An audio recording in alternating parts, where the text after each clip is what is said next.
Hey, Nashvillians. Welcome to the You Matter Nashville podcast, the place where every story we share is a celebration of you, the heartbeat of our community.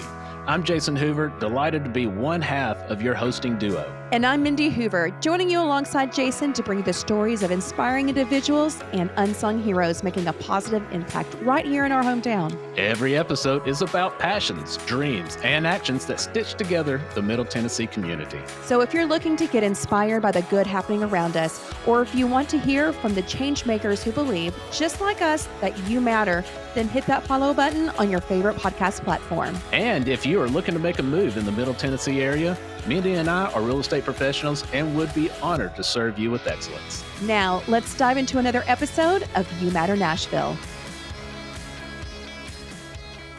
Welcome back to You Matter Nashville, the podcast where we celebrate individuals who are making a positive impact in our community.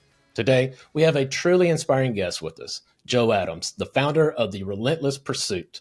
And he is a man on a mission to help others embrace their journey, overcome their obstacles, and pursue their truth. Whether through powerful conversations with his guests or his own personal story of resilience, Joe's message is one of grit, determination, and giving back. Joe, we're so glad to have you here today. Jason and Mindy, thank you so much for having me. I'm stoked to be here. Well, we're so excited to hear about Relentless Pursuit. So I would love for you to take us back and kind of hear about your origin. What was your defining moment on what had you go down this path? Oh man, shoot, it's a crazy story. Buckle in. But first of all, again, thank you for having me, guys. I'm stoked to be a part of this, and I love what y'all are doing. I love the name of the podcast, obviously. Yes, it. We definitely want to talk about that too. Yeah, because I mean, people matter. We all matter. They do. We all They have do a matter. story, and we need to be heard and connect that way. So I appreciate this. So, and you guys, we spoke before. Y'all are great. So glad to be able to support y'all as well. Well, thank you. But let's rewind, I think I'll kind of start at like the shift of everything.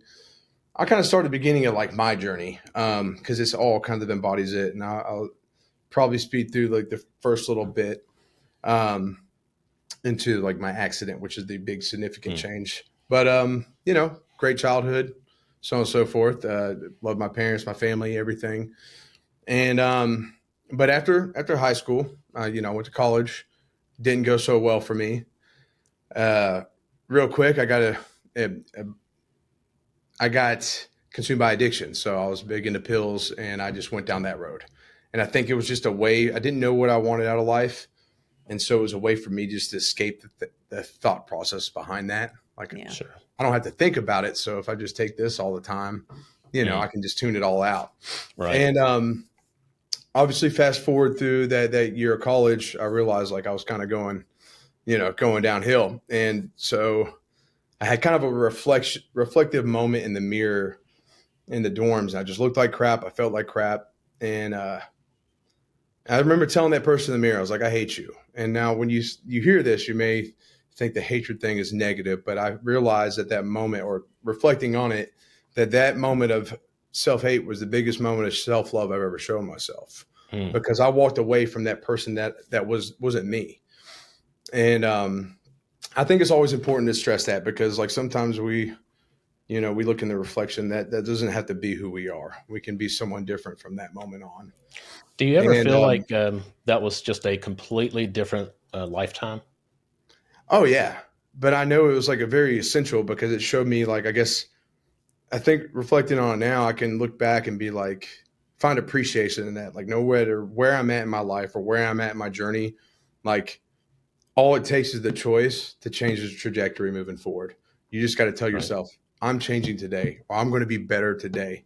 It just takes that one moment, and that part of my life, I'm glad I went through it and it taught me a huge lesson, but now I can apply that to every other aspect of my life moving forward in some way or whatever I go through.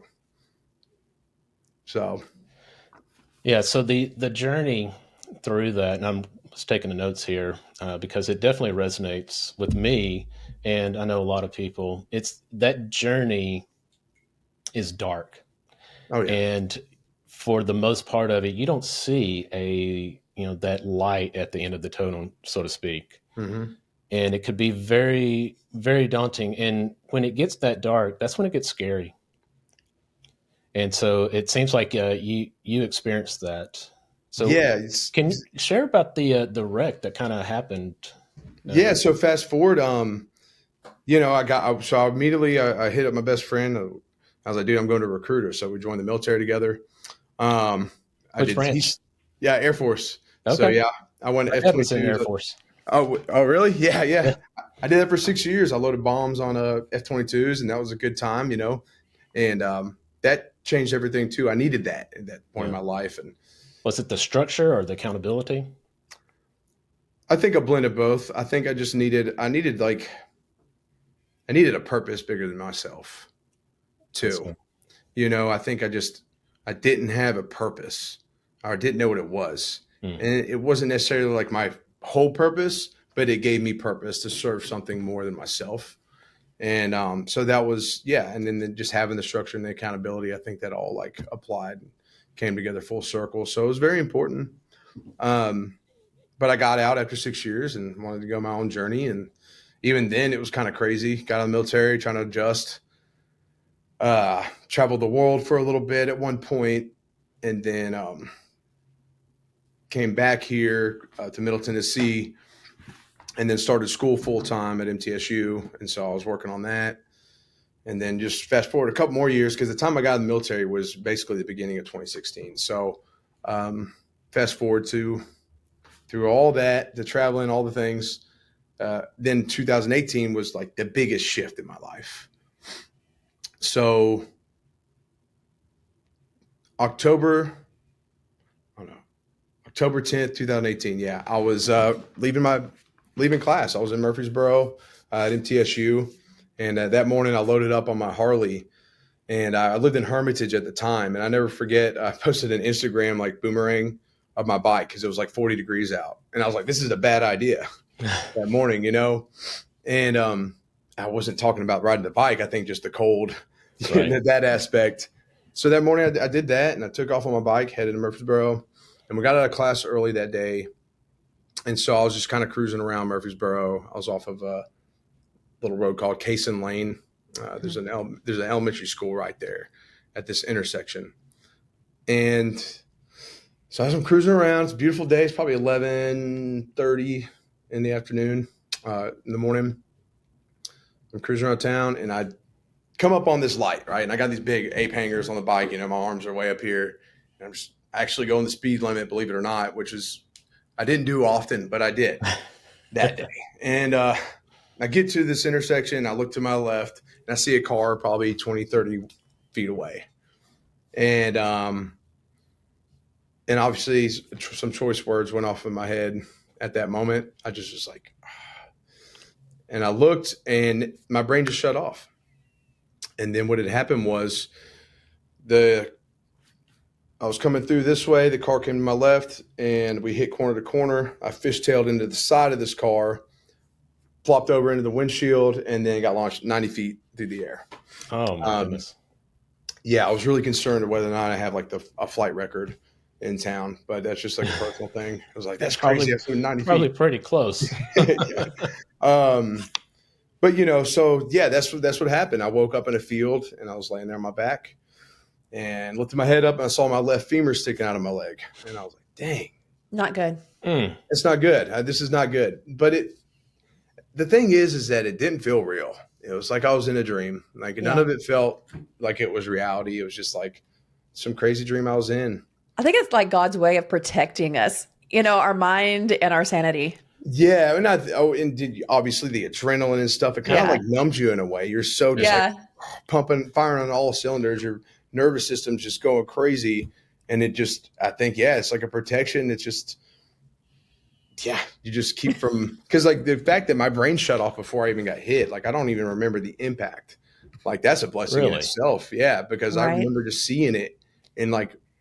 My body did the work for me. It was like, you're going down, bro. Like, let's shut off right now. So, that's I woke up. What's that? I said that's something. It reminds me of my mom a long time ago. This way before I was born. Just real quick, she had a similar instance. She was in a car wreck. It wasn't a motorcycle, but she talks about like she said, the way she can put it is that like an angel, the hands just kept her head straight, even Yeah. though she knew this diesel was coming, and it just protected her. That whole wreck, she was, the whole car was totaled, and you can imagine it was a Lincoln Continental. Those were like land yachts back then. You had to It's be like a doing tank. you had to do some damage to total a car back then. Yeah. But so it was very similar. It's like she didn't get, I guess the adrenaline and then the protection. So anyway, that was something. It's wild to reflect on those things. Like, damn, like the chances, right? Because I obviously since then I hear about motorcycles and, they don't acquire, and I'll get to the list. They don't acquire, like, they maybe get one of my injuries and they didn't make it, and I'm like, dude, Right. And I'll go through my laundry list of stuff, but it's just wild to reflect on that. And, I'm beyond grateful. But, so yeah, like I'm laying here in this field, see my femur sticking out, and I just lay back and this cop comes up. He's like, "Sir, you've been in a bad accident." I'm like, "Yeah, Thanks. obviously." Really? And he's asking me all kinds of questions. He's asking me for phone numbers, and I've never like remembered phone numbers anyways. Yeah. So I'm like, man, I don't know. Like my phone's bent, and I was able to give him some information. I was able to talk. It's all going crazy, and then he's like, "Hey, I called you a life flight. They're on the way." I'm like, "All right." Oh, wow. And life flight arrives. They load me up on a stretcher, and I'm like, "Am I going to die or something like that?" And Like, they're is it that bad? Yeah. Yeah, I'm like, I feel fine. I just know my bone's broken. And they're like, "So we're going to try to keep that from happening." And then it's just, I don't know. You ever have those situations in your life, like maybe something bad happens or you get some bad news and you just get that chill that just kind of starts, that sensation that goes from your head to your toes. I just felt that. Wow. And I was just like, holy, this is real. Excuse my language, by the way. I try not to. You're like, You're good.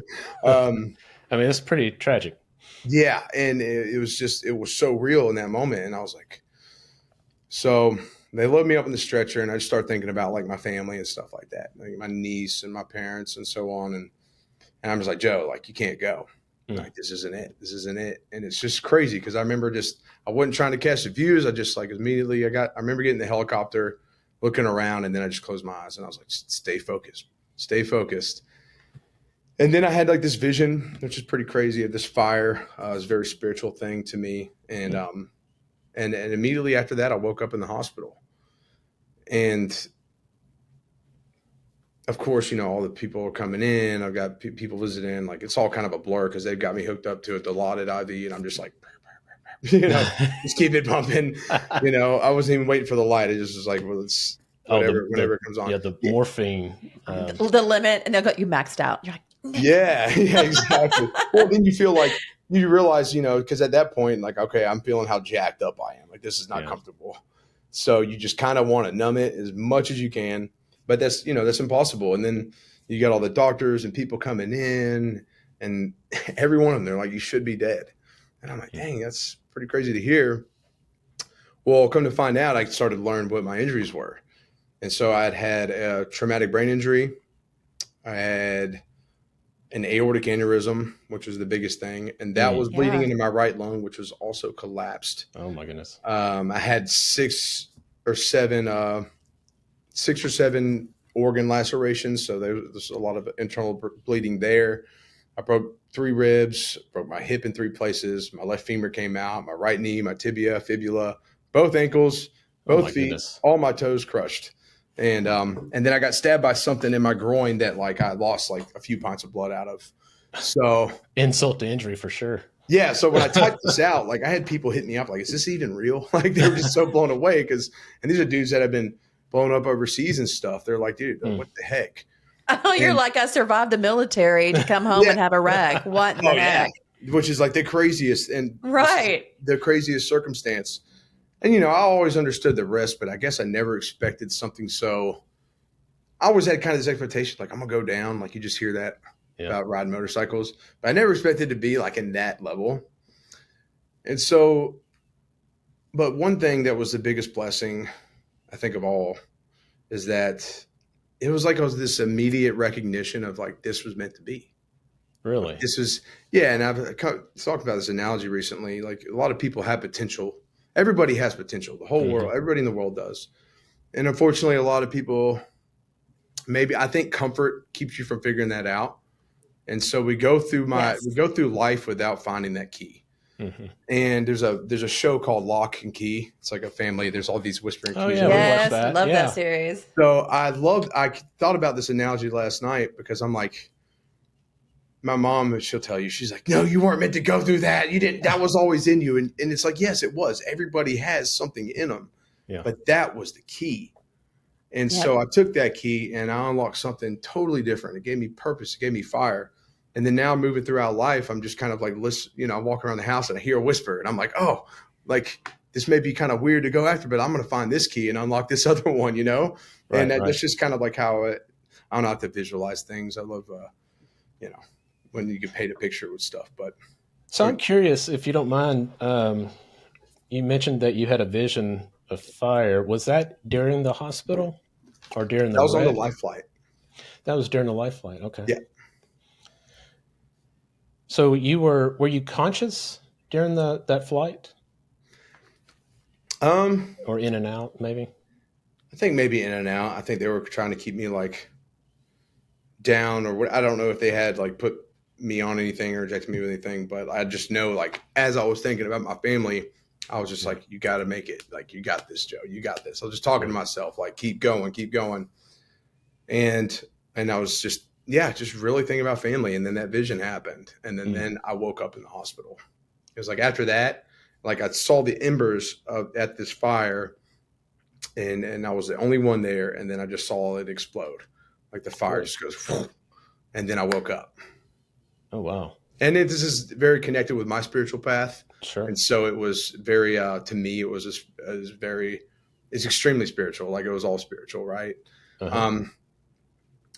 And I think moments like these happen because no matter what path we're on or whatever our faith is, I think those kinds of things are like clearly, divine, signs. Right. And so it was a very powerful moment to me. And I was like, oh, I think that was kind of like what cleared it too. It was like, this was meant to be like, this was my test, I'm listening. Yeah, exactly. And I woke up like with that fire in essence. Does that make sense? Oh yeah. Yeah. And, cause immediately I was like, dude, nobody feels sorry for me. Like I'm grateful for this. Like this was laid out in front of me for a reason. I don't know why, but it's part of my journey. But you had to choose that mindset. Even at that defining moment, you could have gone the other way and went into pity party mode and, just poor me. But instead you saw this as, this is my defining moment to make a huge change in my life and to go a different route. Without a doubt. And I think, had I gone into like a bad place, I think maybe rightfully so. I think, a lot of people go through these things and I'm just fortunate. There's a book and they have like a rule in it. I forget the name. I got the book here somewhere, but it talks about that. Like a lot of people go through these things. There's like 70 or 80% actually go in that dark place. And then like the vast, minority of them actually use it and find the purpose in it. Right. So I guess I'm very glad to be a part of that percentage because I could have gone in a bad place and I don't think anybody would have like knocked me for it. Like, dude, you got jacked up. Like, be mad for a while. Yeah. But, and don't get me wrong. There were some parts of it that were hard. I wasn't able to walk for several, a few months and, I was on bed rest. And so I had to like occupy myself in ways that just kept me focused. Right. Yeah. So, when you're depending on your family to wipe you and you're like a grown man, like that's a humbling part. Like I just remember being in tears. Like my mom's helping me on my side. My dad's holding me on my side. My mom's wiping me, and I'm just like bawling my eyes out. I'm like, God, this sucks. Like because it's very humbling, and it also gives you to that place of gratitude, that we tend to like forget. So I think all of it was necessary. It's just a highlight of my life, I'd say. So and. A lot of times people have these major life moments and, you, like Mindy was saying, you have that option to choose which way to take it. Yep. And well, first, we're so glad that you're here with Oh, us, thanks. and you're taking that and making a positive out of it, not only for yourself but for others. So after you're recuperating, do you recall when it started? You started getting inspired about that next step. Yeah. So I, I was in school, like I said, I was actually wanted to work towards like physical therapy. And, in all honesty, I think that's a great career field. But I don't know, that just seemed like the best idea. Like I was in exercise science, like I'm good at that stuff. It gives me opportunity to help people. So that was my goal. I was like, well, I'm gonna set it up and I work towards that and see what directions I can go on my own from there. But I always had something in me that wanted to just do my thing. I just Hmm. didn't know what it was. Well, this accident gave me the opportunity to do my thing my way. And so I started sharing, my recovery and just like my gratitude for people. I had so many people come together for like raising money for me. Oh Like wow. I'm in like the romance novel world. I model for book knob covers. So I'm on like a Okay. bunch of books, but that world, I know it's just like a thing, but that community came together and like in a week they raised like 40 grand for me, Oh wow. That's and I was so amazing. inspired and blown away. Like, oh my God, like that love, like y'all really don't know me, but the love Right. y'all came together as a community and like supported me and so many other people. And it was just like, I was floored. And I was like, man, I love people. Yeah. And so moving forward, I was just so blown away by that. And I was getting messages constantly. I mean, it's funny because I went through my phone and, if anybody out there that's like, may watch this, message me like in October 2018. Sorry, I didn't respond. I was getting a lot of stuff because I was like, dang, I didn't respond to this person. That was like a really nice message. Um, I'm sure they I guess I understand. could just say thank you. But anyways, and I was just super inspired by that. I think what I found inspiration is just like, that's what fired me up, was the people coming together. And I Mm, was like, well, now I have to use this, right?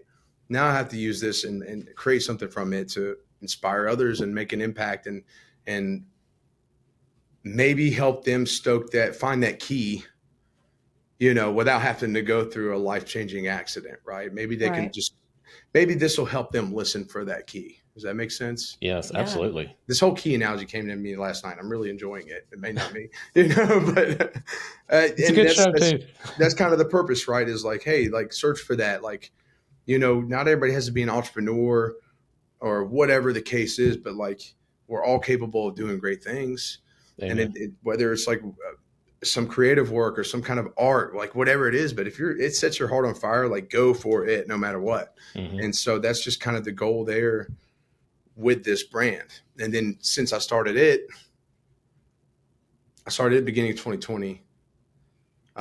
It's been a heck of a journey then. So yeah, I'm like 5 years in business now. It's kind of crazy to think about. Ooh. That's amazing. And so you started this 2 years after your wreck, right? Yeah. Well, so I started working on it like with less than a year later, because this was October 2018. So by the time I was recovering like at home, still like locked onto the bed pretty much, but it was January. So yeah, I worked on it. I started kind of formulating things a few months after that, and just kind of working on the logo and just diving deep into it, like what I wanted to represent, and then working on trademark stuff and all that, just kind of getting things set up because I was like, I got this, and then I officially launched things like January 2020. So So not I'd even say two that years. just a year and a couple months after the Yeah. accident. Yeah. That's awesome. I love the logo, by the way. Thank you. Yeah, put a lot of thought into it. Yeah, so it holds deep meaning to me. Oh, And explain or share so with us. so you have the Ouroboros wolf, right? So typically there's an ancient symbol called Ouroboros, and it's typically depicted by a serpent biting its tail or swallowing its tail. Yeah. And what it represents it has a lot of different deep layers of meaning, but one of the main things is that it represents something infinite, something whole. And Okay. but I'm also like, I love wolves, but there's a big spiritual connotation to like my obsession with wolves as well. Oh, really? And but what I love about the wolf is that like it just continues the pursuit, right? Like they Yeah. hunt down things, they eat, but they continue as a pack, and they just are the best of what they do at hunting, down, their confidence. goal. Yeah. Yeah. And so I wanted to blend that together. And so now it represents like an infinite pursuit, right? Like that. I like it. Constant going, like through life and eternally. So yeah, that's what it represents, is like that. It embodies all that together. And speaking about what you shared earlier, with the "You Matter" attached to it, there, we didn't even know each other until somebody was Tina introduced us. Yeah, and I found it just she's amazing, by the way. She's a sweetheart. She is. She really is. She's going to be on as well. Nice. But to have You Matter, and then us, and we started a podcast for You Matter. And with the same concept, the same idea, and not even knowing each other, that was really something. Yeah. It was meant to be. It was meant to be. Kindred spirits. Yeah, I know. And it's cool. It's just a powerful message. And I think, like, I love the title of it, like y'all's podcast, because I think it's just, I don't know, it's just a message to anybody, really. Like something I think everybody in their life at some point is needed to hear. And that's where it came from. That was something, we wanted to hear. Yeah. Or I can, definitely say for myself, it's like I was going through that time. I was like, man, I just want to know that I do matter. And so it's sort of like, with you got inspired by people helping each other or helping you. And that's what inspired you. You wanted to know that people loved you. People were there to take care of you. So you want to give that back and make other people feel the same way. Exactly. Yeah. Exactly. Yeah. And I love your podcast. So I definitely want people to check out your podcast too, because, man, you will record for 2, 3, 4 hours, just digging into people's stories. I love that. Yeah, it's been crazy. Like the guy came in. I mean, it's funny because we started at 10. I was like, we got 2.5 hours. And then, but we talked for the first hour and I was like, all right, we got to start recording because I'm like, hey, get to know me. Like, I like to build that off of hear my story real quick. So you would know who I am, and it helps me get a feel for them, or just get relaxed, and then, start rolling. And then next thing you know, it's like, oh my God, I got another podcast right here. And so that guest, he's great. I'm so glad for that relationship we're building, because, he's going to be coming back here in like a week or two, but that's great. But yeah, so thank you so much. I love it. Yeah. Real quick on your, back on your wreck, I'm just curious. So do you have a lot of hardware inside? I mean, I got some screws in my right knee, and then I got a metal rod through my left femur. Okay. That's still there. Yeah, okay. Yeah. That'll be there for good. I think it set off some airport detectors. I was about to say, do you set off the TSA? Do you, They always get like these weird, targets like in all that area down there. And I'm like, listen. You're like bionic hand coming through. Yeah, just like, I got metal in my leg. I don't know what else to tell you. My clip on and I have a belt that has a plastic clip on it, so that way I never take my belt off. So I'll use that when I travel. But yeah, I don't know. Huh. Okay. I was just curious. Cool. Yeah. And I got the graft. I got the graft on my aorta as well. Okay. So, gotcha. Yeah. So go ahead. I was going to say, so with Relentless Pursuit, I know that what your goal is, but what are the individual things? What are some of the aspects of what you do to reach people and to do things for other people and to connect? So, initially it was through apparel. I had an understanding of apparel business. I was a part of a brand before. A lot of connections throughout the fitness industry. And so I kind of catered to that kind of world first, because I knew people and I knew which route to go. I knew I had just cool designs. And so I started off with a team, and we were doing all the photo shoots. And that's a hard lesson in itself, because it's weird because you got the ground, right? Well, I started off here. I was working my way up. So everybody's like, oh yeah, nice to meet you. I'm on events. I got 8 people with me. I'm so cool, the man, and it's easy to I'm obviously over exaggerating, but I wanted to kind of take it by storm, right? Be like, no, dude, who the hell is this? You're on that high too. You come in I'm going to do this. Yeah. And I got these people with me. They're pumping me up. I'm like, dude, I'll cover your competitions. I'll give you free stuff. Yeah, we got this. Let's do those shoots. And so, and I was able to I've always been into writing. So I was able to deliver powerful messages through my writing and with the photo shoots and stuff. So I'm growing this brand and going to events. And, I was in a relationship when I got my wreck, And, I was 1 foot out of the door for a while at certain points. And, but long story short, end of 21, end up calling a wedding off. Right. And this is after I bought a house and a new Oh car and man. stuff. And it didn't have anything in my name. Just was like, oh, I trust it.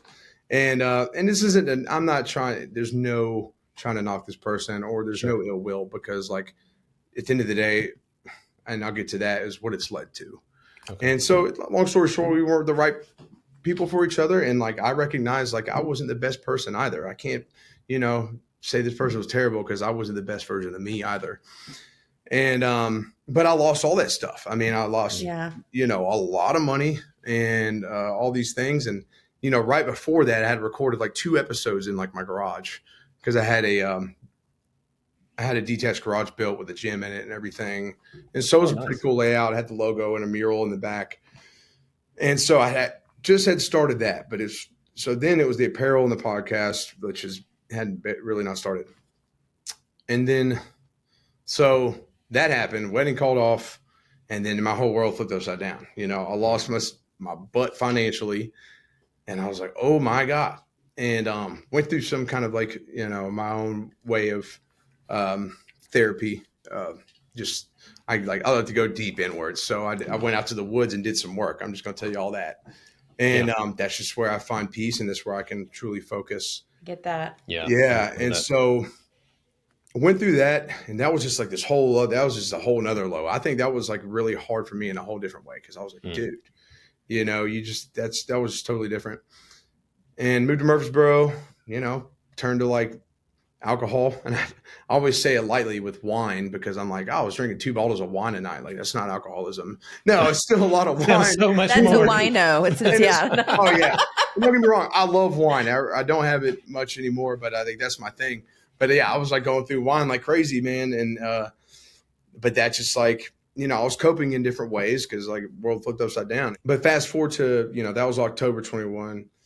And then fast forward to February, I went on a date. I was like, oh, beautiful girl, modest, I like that, and so I went on a date, and I don't know what it was, guys. I walked in, I saw her in like the corner, and I got nervous. So I went to the bathroom and kind of splashed my face. I was like, what the hell's wrong with you, Joe? I had my nice cowboy boots on. I'm like, you should be nervous, And I sat down with this woman, and I just poured it all out there. I opened up the book. I was like, this is who I am. This is what you would get. I just want to throw that out there to start. Yeah. And I realize how crazy that is. Like we go with, we meet somebody and we feel like it's not our place to say our expectations or tell them everything. When in reality, if you see something with that person, that's the first thing you should do, is put it all out there. Right. Right. You're not like tackling new news 2 years down the road or whatever. Right. You're like, I'm not 22, I'm like, yeah. And I think time a lot is of getting people shorter. do that. Exactly. I think getting in my, being in my early 30s, I was like, I'm tired of like the tiptoeing around. Like I'm going to be very forward. And she was like, hey, I don't know anything about all that, but I'm all for it. And yeah, next day I was like, I'm going to be the best man I can be. This person gave me that purpose that she was like this new key I found to like unlock the best version of myself. And so my wife, Lydia, shout out to you. You're the best one. I mean, she's amazing. And and then so we meet, and quickly things, are basically just attached to the hip. I don't even know. Like we were with each other every night. Just we couldn't stop being around each other. And she moved in pretty quick. She likes to say it was like a month or two. I was like, no, you were living with me like in like 2 weeks, honey. And there was like a toothbrush there already. Like, yeah. And but I was there for it. I was like, hey, I know this feeling. This is unlike anything. And so as we're living together, early on, I was like, hey, listen, I can't be selling the shirts out of my guest bedroom. Like, I got this name, Relentless Pursuit. Like, I need to live that. And long story short, I found this space a mile from my house. It was empty. And I was like, I need to put my back against the wall. I want a building. And I need to I want to do something with that. And I had this vision to bring businesses together and work together to impact, the community. So I did move forward with it. So by June, I was moved in with it built out. So June 22, I was moved in, with it built out. And man, it was it was rough. Yeah. Like, not only that, in August I proposed, and then a month after that, we found out she was pregnant. Oh, wow. So like I'm newly engaged, about to get married, about to have a baby. I got a business that the plan didn't follow through, so I'm like forking out all the overhead myself, and my savings, everything's going, and I'm like, oh my god, So you add up $5,000 a month for a year just on you by yourself, and I'm like, I Life gotta is believe in happening this. quick. Yeah, I'm in this. I'm all in right now. And so, but things shifted. I started tackling the podcast. I was like, well, I want to get after this and bringing in guests. And I started bringing in more clients because we got a gym in the back. I was working with clients out of. And fast forward, 2 years in, I got a guy that now coaches people out of the back. He's got his own team of like other trainers, and they work together to, Nice. on the fitness aspect. And then we got like the massage therapy guys here that do help with like recovery. And so it went from apparel to now like this whole different kind of embodiment of like a lot of different things. And while they're their own businesses, we're all working in correlation with one another. But to me, the most important thing from it all, like my favorite part of the journey has been this podcast, because that has been since the beginning of moving in this building. I don't know. I launched my 127th episode this coming Sunday. So that's like an Awesome. episode a week for that long. And Yeah. that's just been like roots I've been planning and networking with to build something greater that I really didn't even see. So it's evolved a lot. And with that has become a lot of relationships, a lot of connections, a lot of people that want to impact, can open the doors for impact, because there's so many people that do so many different things. And then also like hosting events here to where like we're raising money for a family in need, or like Yeah. gathering supplies here so we can go out to, North Carolina and help hurricane victims and volunteer time and stuff like that. So it's just like several different layers of impact, if that makes sense. So Yes. it's hard to like really hone in, because you think fitness, lifestyle, all the different things. But to me, like my main avenue where I've been most dedicated to is get people's stories out there.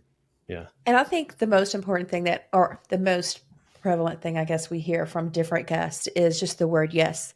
You've said, yes, I see a need here, or somebody needs a fundraiser, somebody needs this, we need a donation site.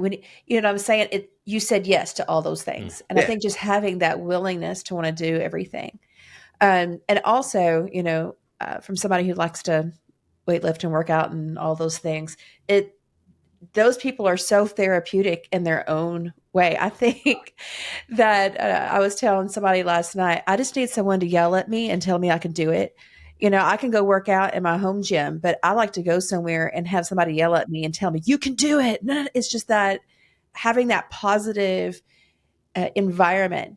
I'm taking on being clients, together. so You know what I'm saying? Like I love it. And well, it's not funny, but I got hurt. It was about 10 years ago. I broke my shoulder, and I had a doctor tell me, "Oh, you'll never get full rotation. You're never gonna." They tell you everything you're not going to be able to do. Don't tell me I can't do something. That's just. I've had a problem with that, from childhood. So, but it was the first time I had ever been in a gym. I went to PT, did all that stuff. And then, they got me in the gym and I learned how to use all the machines. I was like, I'm a skinny musician. I didn't have to do any of that, but I loved it. But it took an accident for me to realize how much I love to lift weights and how much I love being in the gym. And it is such like a euphoria when you work out, and people don't believe you if they don't do it, but it is such a positive thing that you feel when you go and you work out. So to me, I think those things are all positive impacts. No, and you're 100% right. I think, I was talking about this on my last episode, like, cause he lifts and stuff. But to me, it's like fitness is the foundation. If you think about it, cause anybody can walk in the gym and start lifting weights, really, in reality. Like, memberships are cheap at most places. If not, I put together programs for people that live remote that where like they have 2-gallon jugs. I can put together a whole week's protocol for them, because at the end of the day, you really only need something like that. But if you start doing it, well, then one, you start to feel better. You start to, understand patience and all these different layers of that journey. And then that bleeds into the rest of your life. Now Yeah. that discipline and that like vision and that patience and all those different things you can apply to your career or like whatever the case is, or how you're building your money, whatever it is, I think it's just a beautiful foundation to get you started to go outward. Right.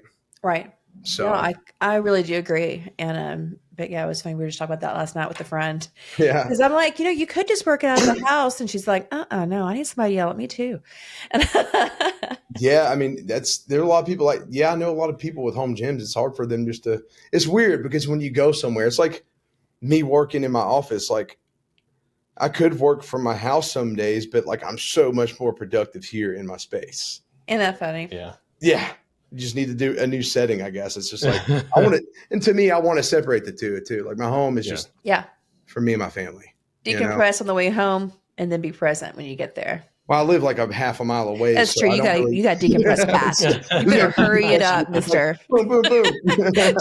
Run the block a few times. Yeah. I'm like, oh my God. Decompression starts for me at like 11 p.m. So, anyways, hey, it's part of it. It's all good. It is. It is. I want to go back to the wreck again. And you had mentioned something that made me think about, well, you had said that, all these other people that you knew that were in the service or whatnot that had injuries that died from them, and you had multiple ones. Did you ever experience sort of a survivor's guilt that you still survived through such terrible accidents? Oh, yeah. So, honestly, yeah. And I think there's a dark kind of side that comes from a situation like that for me. It's not necessarily spiraling downward and just like the depression aspect. For me, it's been like that combined with the like massive amount of pressure I put on myself, because it's like there's so many people that aren't blessed with the opportunity for another chance, and like I shouldn't have been. And now I got the opportunity to like, I found my purpose and I got this opportunity to like charge forward in life. So it's like, if any day I sell myself short, I'm like, I'm basically got my,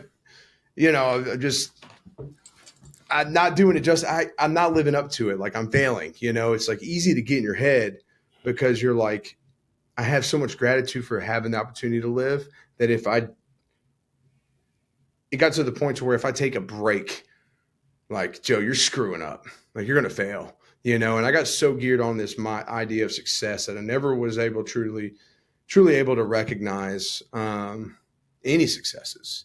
It's like we have an event, the key lime pie, because key lime pie is my favorite thing, Oh, and so that's what my pie. event. What's that? Yeah, good key lime pie. Oh, y'all have to get there this year. Like I'm going to start spinning it up here for May, but that was like the one we raised money for. And I was like, dude, I want to make a event around key lime pie. It's my favorite thing. And honestly did really well.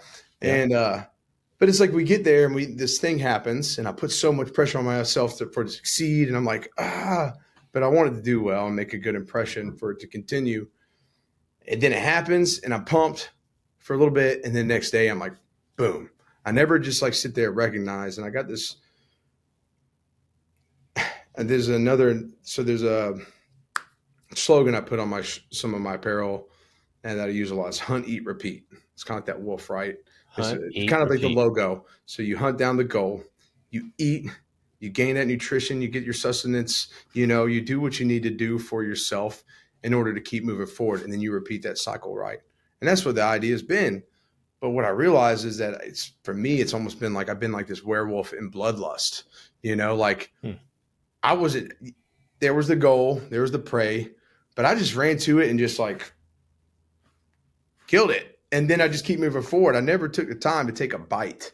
Does that make sense? And that's like, that's how I like to paint that picture because and that's what had been going on for a while to the point it put me in the hospital last year because my blood pressure was so high because the pressure I put on myself because I am blessed enough to live that if I take a break, I am screwing myself. I'm screwing my family. I'm not living up to the standard. And it's been a really harsh realization because I end up in the hospital because my nose is gushing blood and I have to fill up a diaper. That's all that's available. And then I'm like, my vision's blurry. Oh my And like, goodness. a couple of days later, I drive myself to the hospital and I'm like, they're like, yeah, you need to be on blood pressure meds. And yeah, you got a graft on your aorta. That is not a good combination because it's Right. Do you not think Yeah. about meant to that? withstand that. And then I'm like, holy shit. My wife's is like, Joe, I'm never going to be one to like, you know, tell you what to do because she knows how I am. She's like, but I don't know what we do without you. And that was a moment that was very important for me because that's when things shifted here. And that's when I really started to focus on the mental aspect. Yeah. The mental health is just as important as the physical. Yeah. That's right. Yeah. And I'm big on that. And I'm like, mentality, like drive wise, are great. But like, you, I don't want to, you can get so honed in on a pursuit or whatever it is that you can push yourself to death Oh, and we be know a all about healthy that. person. Totally understand that. And like, I don't want to do that. I'm like, no, screw that. So like, how do I re-gear things up here? How do I forgive people that have burned me? How do I like forgive myself for allowing that space to be occupied here? How do I readjust? And I got a mentor, and it actually was a guest on my podcast, and I got a mentor, and like just so many different things. And when you're intentional about that, you can actually, what I found is I'm working way more efficiently and getting a lot more done and being way more proactive, but with less bogged down here. And I feel better. Yeah. And this has all happened in the matter of the last several months, So like I'm at this crazy turning point in my journey. And so, yeah, I think it goes along with what you said. The question you asked me, and I drug it out quite a bit. No, I love that. Yeah, I get fired up. I'm a very passionate person. Yeah. So I'm just like, but, Now, when you voice that, yeah, I mean, that's kind of that has a lot to do with it. I think that guilt. For sure. Yeah. So now, I know you guys have done like different kind of drives and things, and you had mentioned going and helping over in the Carolinas and East Tennessee. What have you guys been doing this year? I know you've made multiple trips over there, but what kind of things are you guys bringing, and what are you seeing over in that area still? So it's been difficult. I've had to take a break. I'm just at a very like crucial point with my business to where I have to focus on it Right, in right. order to be able to do the things. So I made like 6 trips out there in a row, and one that's texting on my own family. My wife was just like, Joe, Yeah. like, I get it. I know your heart, but like you take on it like almost an identity Yeah. because you become, and that stems from a whole different thing I can get into.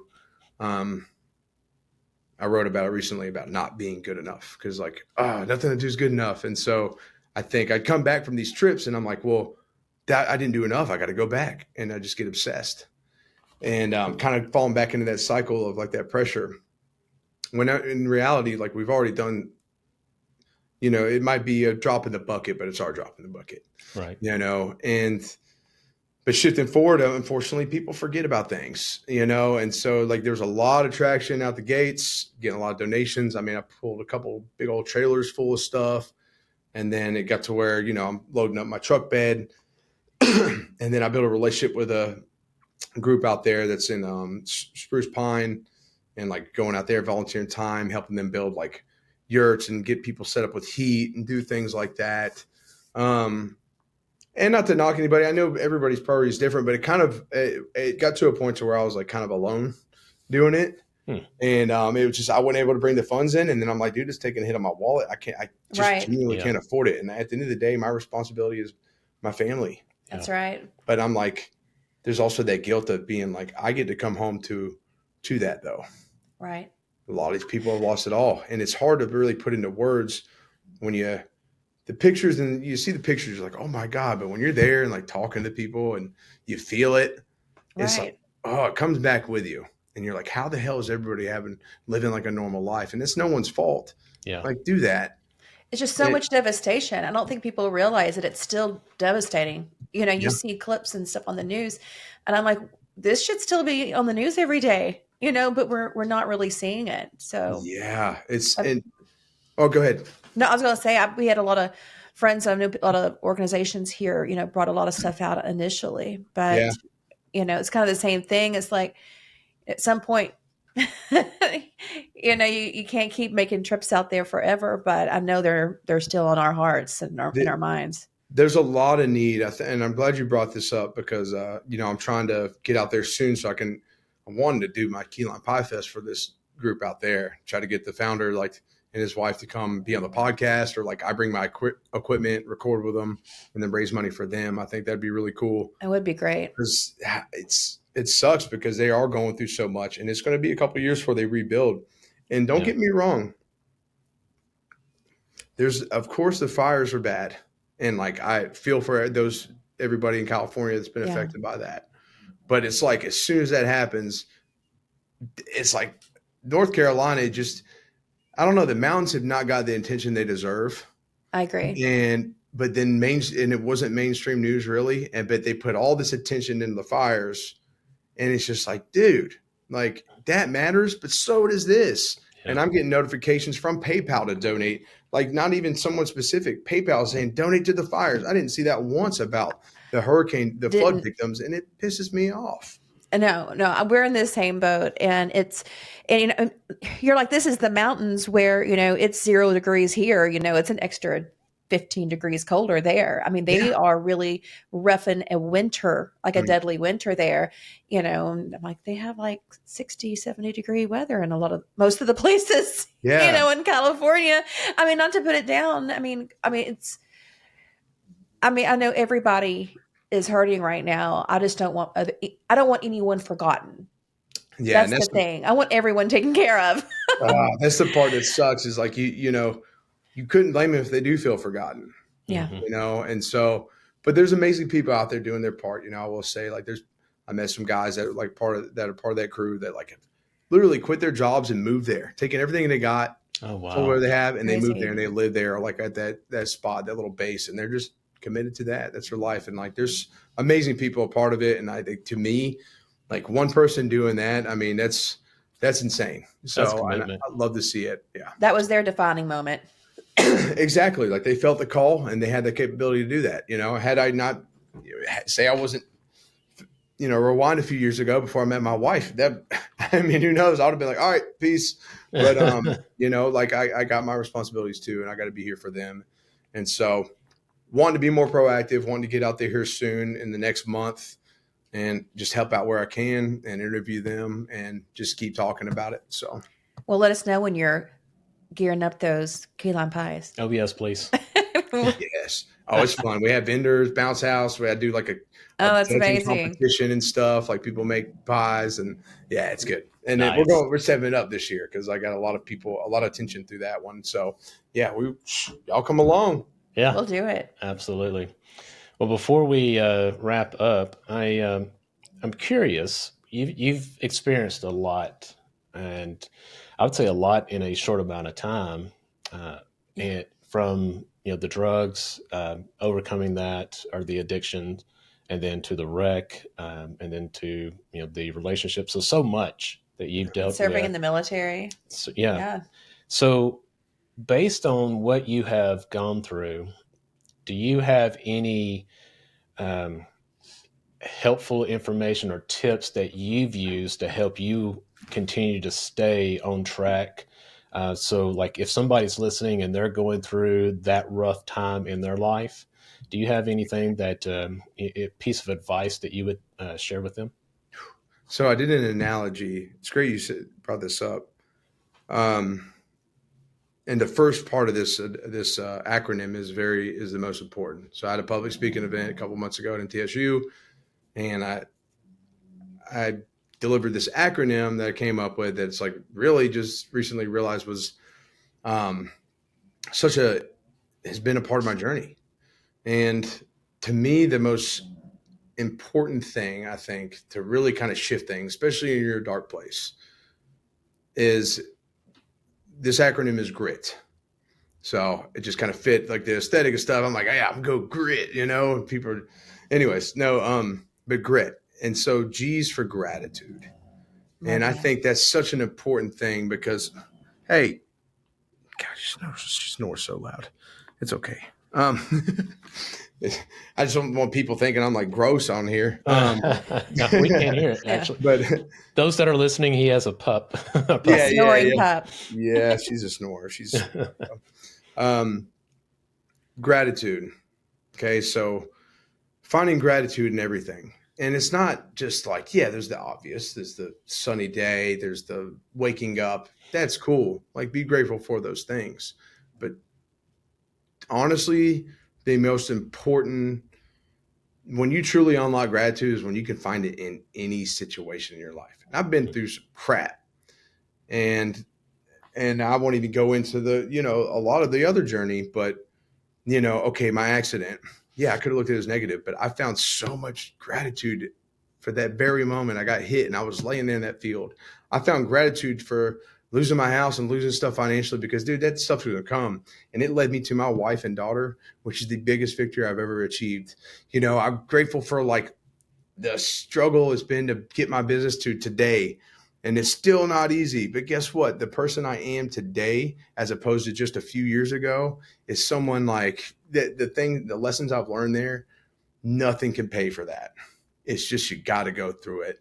And so that leads into resilience, adversity, that's what strengthens you. And so I think that's the second part of it. So resilience. So strength through adversity, pretty much.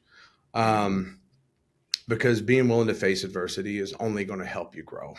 Mm-hmm. And then the next part is intention. So purposeful actions. So whatever you do, be intentional towards that. And I have purpose behind it. And then T for transformation. And then that is just embracing the journey and finding growth throughout the journey. And that's grit. And so I love that. I do. Thank you. Yeah. I love that. And I think, funny enough, that gratitude is the first, and I think it's probably the most important in my mind. I mean, if you don't find the positivity in your situations, then the mindset for everything else is missed. It's gone. Like, you can't, if you're not striving in that positive, you're not moving forward. Yeah. I mean, honestly, I know people that have experienced worse than I have. And I know a guy, like I told you about him. I got to give a shout out to my client and friend, Rick, and mentor.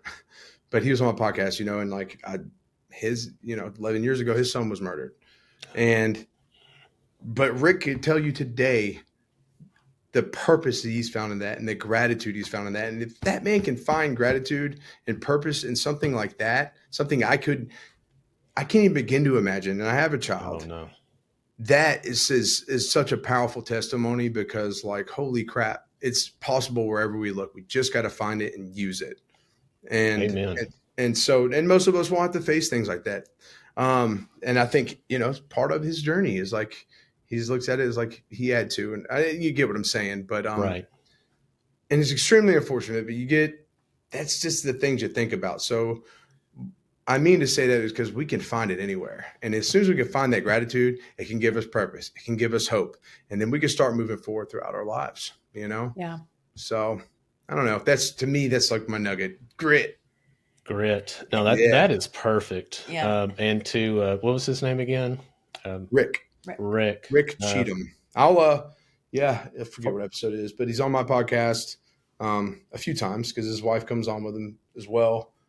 I'll get y'all connected too. I'll shoot y'all. Yeah, that'd be great. He's great. He's doing public speaking, all kinds of stuff. I mean, he's 62 and he's awesome, dude. So I'm gonna get y'all linked up. Well, thank you for that. Amazing. Yeah. Well, this has been very exceptional.